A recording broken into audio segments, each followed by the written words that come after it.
maromaro dia afaka maky izy ino moa izy sauf conduit laisser passer fa matoa izy mety hoe tsy izy akory no mitabataba fa matoa misy olona hafa mitabataba zavatra hafa nikendrena ao amin'izay zavatra zay zay no mahatonga mametraka fanontaniana hoe inona ny tombontsoan'le olona mivoya izao resaka izao ny filoham-pirenena sy andriamatora Valomana efa mifampiresaka fanazava ary efa mipetrapetraka daholo zavatra rehetra inona indray ny antony mitabataban'ny olona sasy zay fotsiny angambany tiako ambara itanareo matoa izy mbola tsy nody mety misy antony ao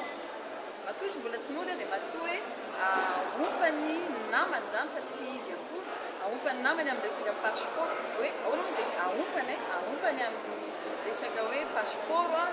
hoe tsy fidiny aty dia misy antony ao